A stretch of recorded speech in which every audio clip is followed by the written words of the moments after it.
Buongiorno, benvenuti alla TG Sicilia. Le principali notizie. A Palermo, tragico volo dal 10° piano di 2 operai al lavoro in un cantiere. Precipitati da una gru, sono morti sul colpo. Un terzo operaio si è salvato finendo sui copertoni di un negozio di pneumatici. Ferito in testa un gommista. A Sferracavallo, alle porte di Palermo, 30 colpi di Kalashnikov contro il garage di un quartiere. Stessa scena 3 settimane fa contro la Sicily by Car. Il mandamento mafioso di San Lorenzo continua a mandare messaggi inequivocabili per imporre il pizzo e terrorizzare la gente. Il caro gasolio mette in crisi la pesca. A Lampedusa, pescatori pronti a restituire le licenze in assenza di interventi urgenti per ridurre i costi. E intanto in Sicilia i carburanti restano tra i più cari d'Italia. A Catania, pedoni alle prese, come vedete, con marciapiedi disastrati e pieni di buche che mettono a rischio la loro incolumità. La testimonianza di un anziano: in pochi giorni ho visto finire in ospedale 3 persone.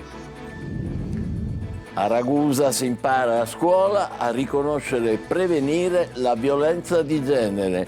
Gli studenti incontrano lo psicologo che propone strategie per prendere coscienza e troncare le relazioni tossiche.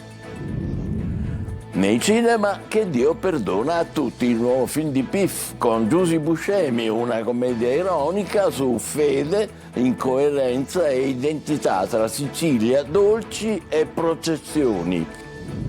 Calcio stasera Frosinone-Palermo, per i rosanero la partita più importante della stagione. La squadra di Inzaghi è obbligata a vincere per continuare a inseguire il sogno della promozione diretta. In Lega Pro il Catania lunedì va a Crotone per difendere il secondo posto e arrivare al meglio ai play-off. Assenti per squalifica Casasola e Jimenez, Viali prova a recuperare Forte e Cicerelli.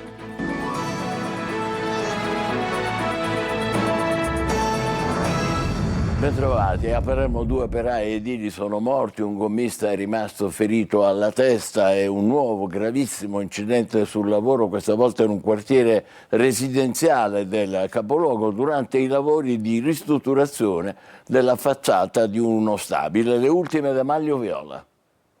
Crolla il cestello di una gru durante i lavori di ristrutturazione al 10° piano di uno stabile e 2 operai edili rimangono uccisi, mentre una terza persona, un gommista, rimane ferito alla testa. Ma il bilancio poteva essere molto più grave.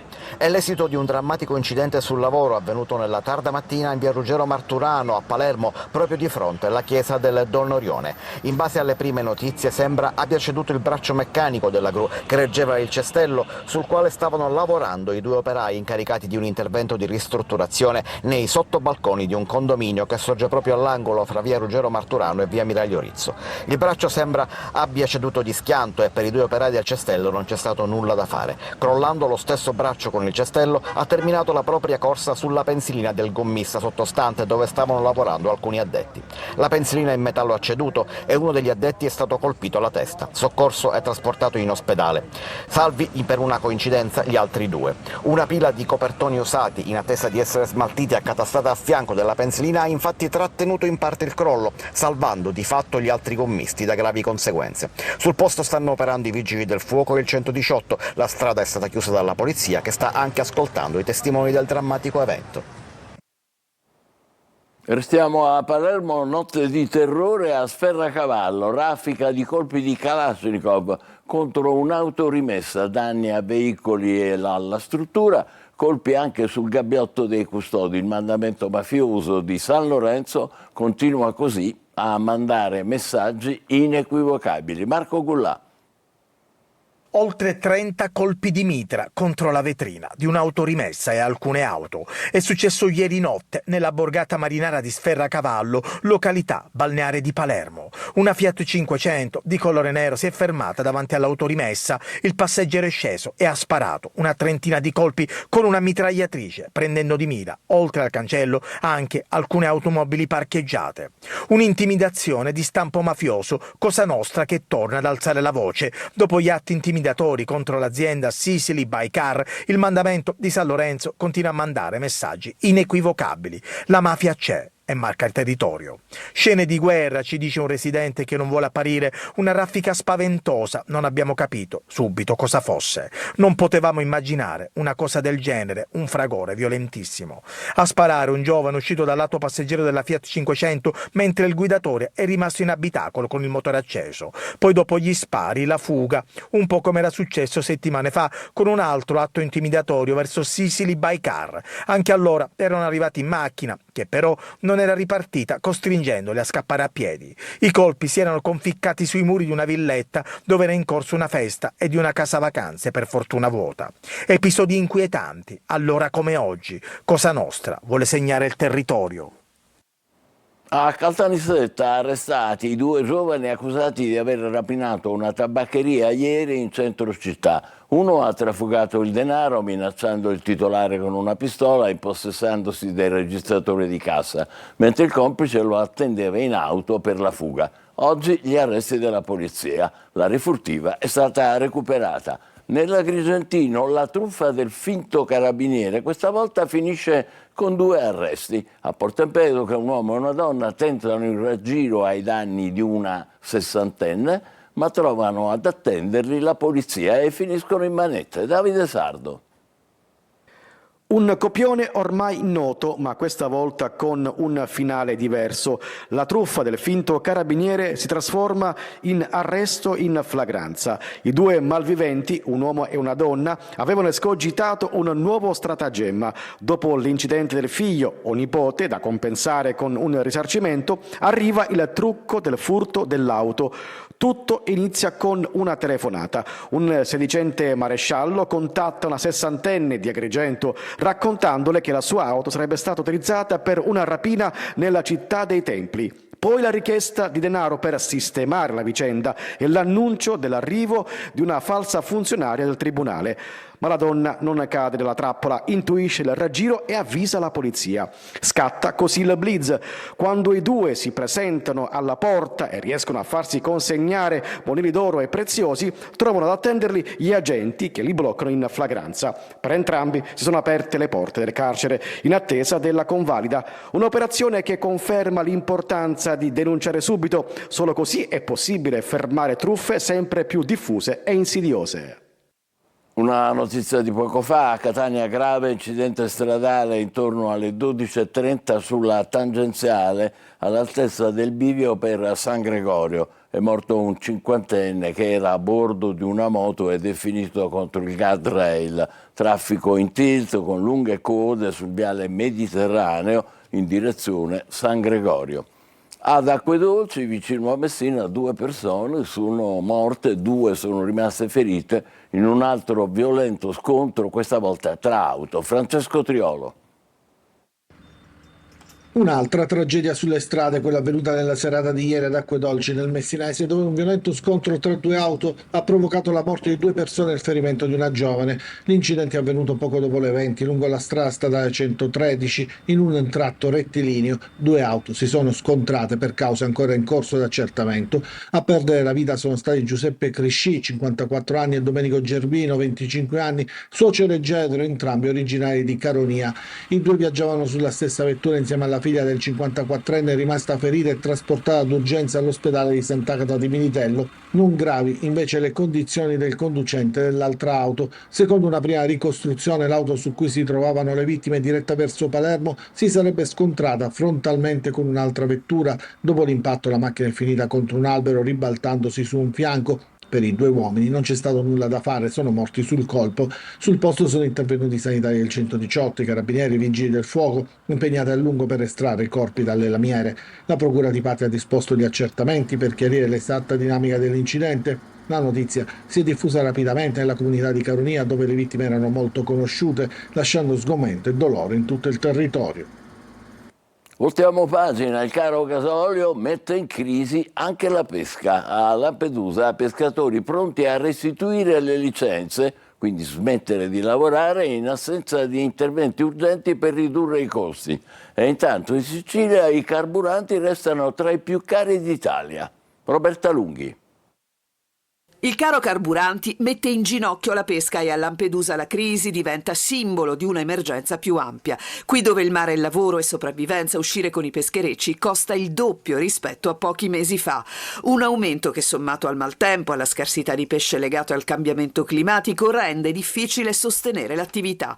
Una crisi aggravata dalle tensioni internazionali che hanno fatto impennare i costi. Se non si prendono decisioni drastiche sul costo del gasolio, saremo costretti a consegnare tutte le licenze. È una cosa normale, non si può andare a pescare con un litro di gasolio che costa 1,40 euro, 1,50 euro. I pescatori restano in attesa di risposte dalla politica. Abbiamo fatto la riunione con la Commissione e all'Arse di tutti i COGEPA della Sicilia, compreso il COGEPA di Lampedusa e il Consorzio per la Pesca. Lunedì di pomeriggio c'è il tavolo tecnico all'assessorato attività produttive sul gasolio, sul caro gasolio, e quindi aspettiamo queste risposte per poi prendere decisione. Intanto in Sicilia i carburanti restano tra i più cari d'Italia, mentre nel resto del paese iniziano i ribassi, il gasolio continua a salire. Pesano costi logistici, minore concorrenza e i ritardi nel recepire i cali internazionali.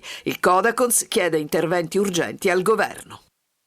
Mobilità insostenibile. A Catania, pedoni alle prese con i marciapiedi disastrati che mettono a rischio la loro incolumità. Tonino De Mana ha raccolto la testimonianza di un anziano che dice: sentirete, in poco tempo ho visto finire in ospedale 3 persone. Guardiamo. Due immagini simbolo, nello stesso punto. 3 giovani turiste in difficoltà con il trolley ed un anziano alle prese con il marciapiede disastrato. Catania si conferma ostile ed ostica per i pedoni, sempre più ostaggio di una città che non è certo a misura d'uomo. Di fatto camminare a piedi è sempre più rischioso ed il pericolo non è soltanto all'angolo dalle vie Ventimiglia ed Enrico Adolfo Pantano. Siamo in pieno centro, non in una strada di periferia, e bastano una telecamera ed un microfono per attirare, è il caso di dire, chi vuole raccontare un'esperienza. Lei abita qui, ma quante persone ha visto cadere in questa strada? Almeno 3 sicuro. Di una so per certo che si è rotta il femore. E per noi anziani è un problema serio. È una situazione incredibile. Da sotto casa magari una persona si vuole spostare, poi vedo anche i turisti che hanno difficoltà. È una situazione molto particolare, onestamente. Sono tante le segnalazioni alla linea di WhatsApp 342 74 55 005, testi più o meno simili, visto che i marciapiedi ostacolo sono ovunque, dai materassi all'immancabile spazzatura che rende problematico il passaggio in via Caronda, analoga scena in via Conte Ruggero. E che dire di piazza Verga? Siamo di fronte al tribunale, ma sembra di essere in una strada scenario di guerra.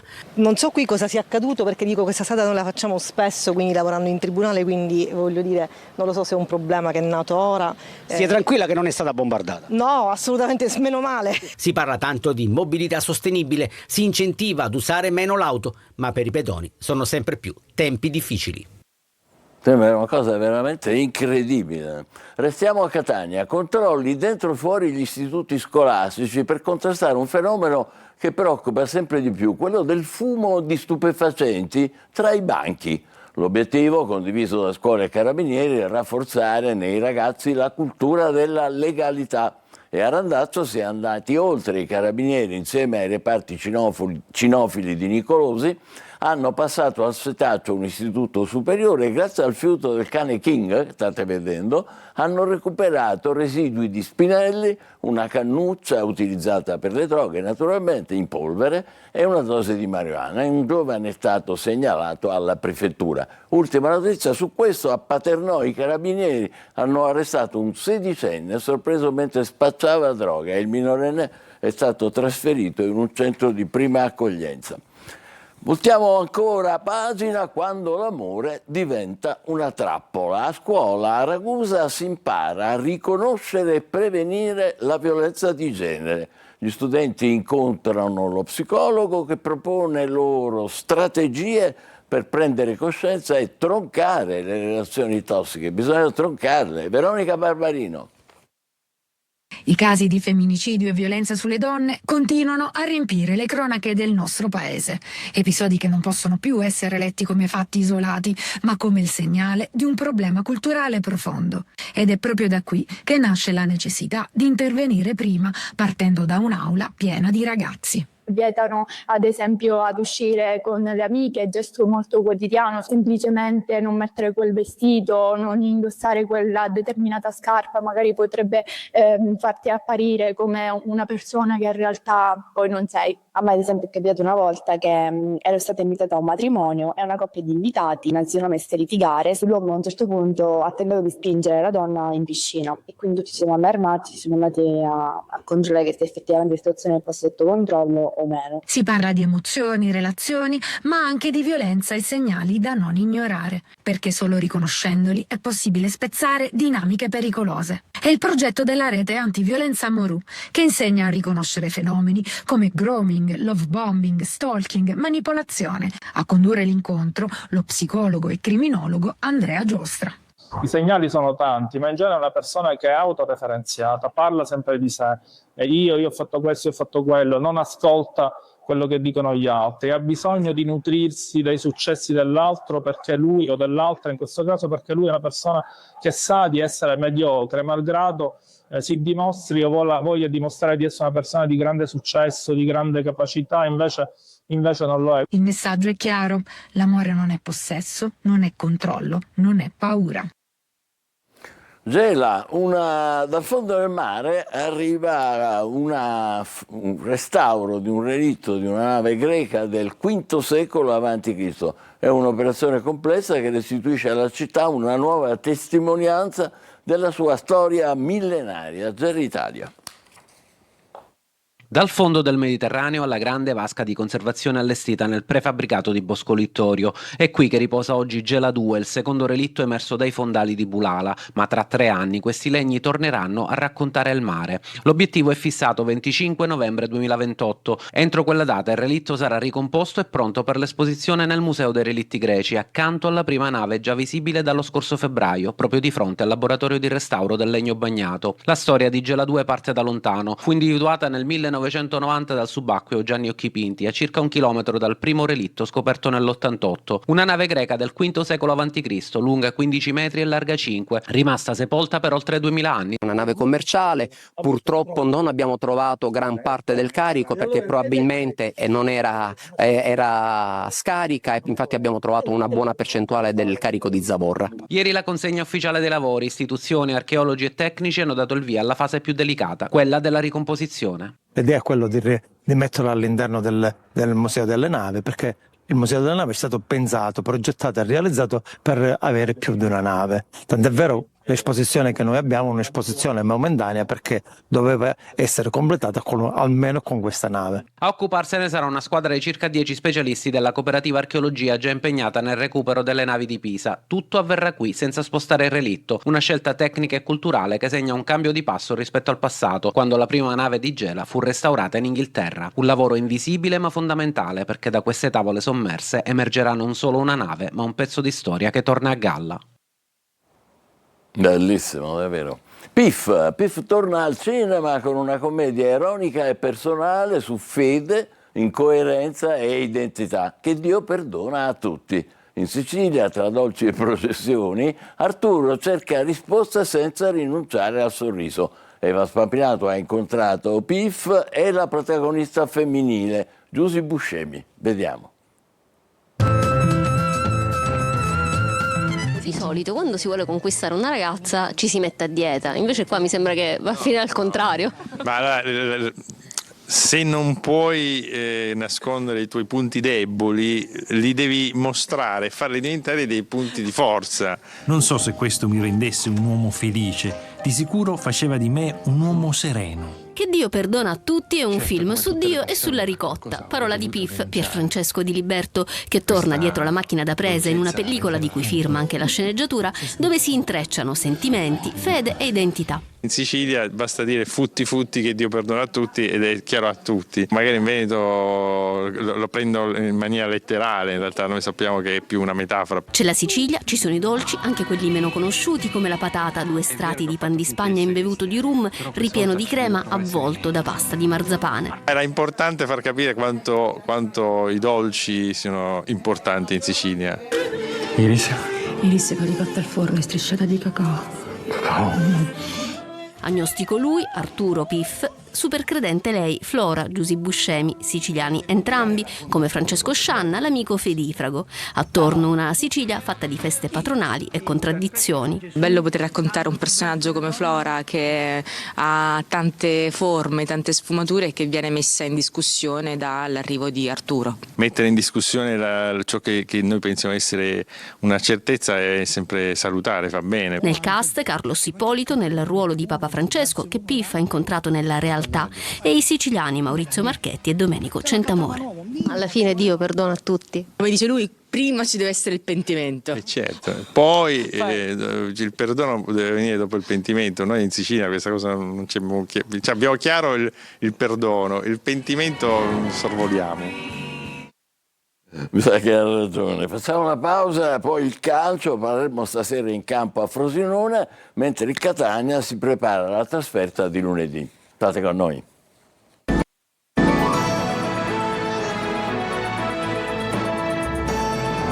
Calcio, Palermo stasera in campo a Frosinone per la partita più importante della stagione. Rosanero obbligati a vincere se vorranno inseguire il sogno della promozione diretta. Marco Gullà. La squadra arriva molto carica, una grande partita, insomma siamo felici di giocarcela a poche giornate alla fine, è già un grande obiettivo, è chiaro che vogliamo vincere e andremo per fare una grande partita. All in, il Palermo non può fare altro, se vuole alimentare il sogno della promozione diretta stasera a Frosinone deve solo vincere. Oggi allo Stirpe c'è uno snodo decisivo, la classifica parla chiaro, Ciociari secondi e con 4 punti in più rispetto ai siciliani, un crocevia che può indirizzare la corsa alla promozione. Il Palermo, oltre al Frosinone, deve vincere anche il tabù principale della stagione, quello di non avere mai vinto uno scontro diretto. Il Frosinone sta facendo un campionato straordinario, come noi, meglio di noi, perché ha 4 punti in più, per cui abbiamo il dovere di andare a giocarcela, a vincerla, anche se non sarà semplice, però insomma penso che adesso tutti hanno paura del Palermo, tutti sanno che il Palermo se la gioca fino alla fine e questo penso sia per noi un grande risultato, l'inizio di un grande percorso. E adesso dobbiamo andare a cercare di fare la classica partita perfetta, perché è chiaro che per vincerci ora un grande Palermo, ma siamo consci di questo e siamo pronti a farlo. Dubbio Iorone in porta, pronto in caso Gomis. Inzaghi potrebbe cambiare qualcosa rispetto al match vinto contro l'Avellino. Pierozzi potrebbe essere arretrato in difesa assieme a Bani e Ceccaroni. A centrocampo, sulla destra, potrebbe giocare invece Rui Modesto. A Otto Jonsen ci sono Leduaron e Palumbo alle spalle di Poyampalo. Oggi fischio d'inizio, alle 20:30. Difendere il secondo posto per arrivare al meglio ai play-off è l'obiettivo del Catania, che lunedì sarà di scena a Crotone. Viali, senza gli squalificati Casasola e Jimenez, prova a recuperare totalmente Forte e Cicerelli. Francesco Triolo. Il Catania guarda ai playoff con nuove certezze, il momento decisivo della stagione. I rossazzurri vogliono dimostrare di essere pronti. Tra le note positive degli ultimi giorni c'è il ritorno di Cicerelli, qualità e imprevedibilità al servizio della squadra con un minutaggio destinato a crescere, un'arma in più per Viali che punta a ritrovare brillantezza e incisività in fase offensiva. Attenzione anche a Forte, pronto a dare peso e presenza in area. Il suo contributo può risultare determinante per un reparto che nelle ultime settimane ha dovuto fare i conti con assenze e adattamenti. Il tecnico continua a lavorare sulle alternative cercando equilibrio e continuità. L'obiettivo è chiaro, arrivare agli spareggi promozione con un gruppo completo, competitivo e capace di cambiare volto durante la partita. Intanto il Catania deve difendere il secondo posto, manca poco per la matematica certezza, poi testa ai playoff dove serviranno condizione, profondità della panchina e qualità. E proprio da giocatori come Cicerelli e Forti può arrivare quella spinta in più per inseguire il sogno Serie B. Nella trasferta di Crotone di lunedì, Viali dovrà fare fronte a 2 assenze pesanti, Casasola e Jimenez, entrambi squalificati. Il tecnico studia le alternative e valuta possibili cambi di modulo. Si va dal ritorno alla difesa a 3 fino alla conferma della linea 4 con l'inserimento di Pieraccini al posto di Casasola e uno tra Gherardi e Allegret accanto a Carnielutti. Sulla tre quarti senza Jimenez spazio d'ausilio con Lunetta e Bruzzanini a completare il reparto, ma non è l'unica opzione, attenzione anche a Lunetta falso 9, soluzione già testata, e prende quota anche l'ipotesi del 3-5-2 con Quaini e Di Tacchio in cabina di regia, Corbari mezzala e spinta sugli esterni affidata a Raimo e Donnarumma. Noi ci fermiamo qui, grazie per averci seguito, l'appuntamento per altre notizie alle 20, buon pomeriggio.